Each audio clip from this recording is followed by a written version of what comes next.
Adani group के chairman Gautam Adani के छोटे बेटे जीत अडानी शुक्रवार को दीवा जैमी शाह के साथ शादी के बंधन में बंध गए। इस मौके पर गौतम अडानी ने 10,000 करोड़ के दान का ऐलान किया। जीत और दीवा की सगाई मार्च 2023 में हुई थी। दीवा का परिवार सूरत में हीरा कारोबारी से जुड़ा है। गौतम अडानी ने शादी की तस्वीरें एक्स पर शेयर की। उन्होंने लिखा, परम पिता परमेश्वर के आशीर्वाद से जीत और दीवा आज विवाह के पवित्र बंधन में बंध गए। यह विवाह आज अहमदाबाद में प्रियजनों के बीच पारंपरिक रीति रिवाजों और शुभ मंगल भाव के साथ संपन्न हुआ।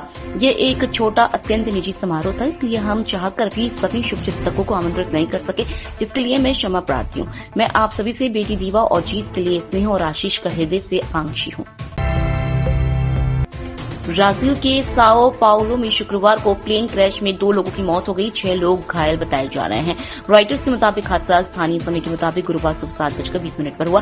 King air F-90 plane emergency landing की कोशिश कर रहा था, इसी दौरान यह हादसा हुआ। रिपोर्ट्स के मुताबिक लैंडिंग के बाद प्लेन एक बस से जा टकराया। इसके बाद प्लेन में आग लग गई, जिसमें 2 लोगों की जलकर मौत हो गई। वहीं बस में बैठी एक महिला प्लेन के मलबे से टकराने की वजह से गंभीर तौर पर घायल हो गई। इसके अलावा एक बाइक सवार शख्स में मलबे की चपेट में आने से गंभीर तौर पर घायल है। महाकुंभ का शनिवार को 27वां दिन है। 13 जनवरी से अब तक 40 करोड़ 68 लाख श्रद्धालु स्नान कर चुके हैं। अभी मेला 18 दिन और चलेगा। आज संगम पर श्रद्धालुओं की जबरदस्त भीड़ रहेगी। रविवार को भी लोगों का आना ज्यादा रहेगा। इसे देखते हुए प्रशासन अलर्ट हो गया है। संगम पर श्रद्धालुओं को रुकने नहीं दिया जा रहा है। पुलिस स्नान कर चुके लोगों को वहां से निकाल रही है। वाहनों की प्रयागराज शहर में एंट्री हो रही है। कांग्रेस सांसद राहुल गांधी ने महाराष्ट्र विधानसभा चुनाव में फर्जी तरीके से वोटर्स से जोड़े जाने का आरोप लगाया है। राहुल ने दिल्ली में शिवसेना सांसद संजय राउत और एनसीपी एसपी सांसद सुप्रिया सुले के साथ ज्वाइंट प्रेस कॉन्फ्रेंस की। राहुल गांधी ने आरोप लगाया कि महाराष्ट्र चुनाव में गड़बड़ी हुई है। वोटर लिस्ट में नए मतदाता जोड़े गए ताकि भाजपा की जीत हो सके। राहुल ने इलेक्शन कमीशन से वोटर्स का डेटा मांगा है।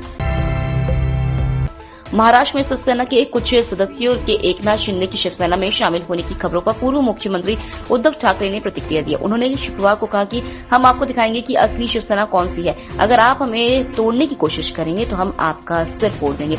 ठाकरे ने कहा, अगर आप मर्द की औलाद हैं तो ईडी, सीबीआई, आयकर और पुलिस को एक तरफ रख दें और हमारे साथ आकर लड़ें। पीएम मोदी 12 और 13 फरवरी को अमेरिका दौरे पर रहेंगे। वे अमेरिकी राष्ट्रपति डोनाल्ड ट्रंप के न्योते पर अमेरिका जा रहे हैं। विदेश सचिव विक्रम मिस्री ने शुक्रवार को यह जानकारी दी।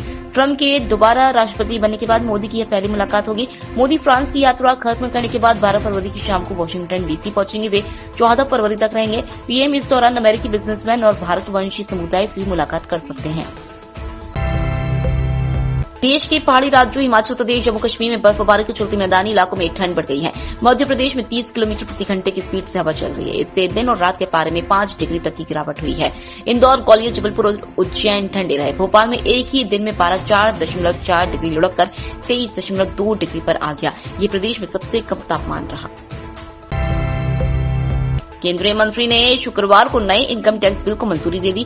इसे सोमवार को लोकसभा में पेश किया जा सकता है। मीडिया रिपोर्ट्स के मुताबिक यह बिल टैक्सेशन सिस्टम में सुधार के लिए एक बड़ा सुधार ला सकता है।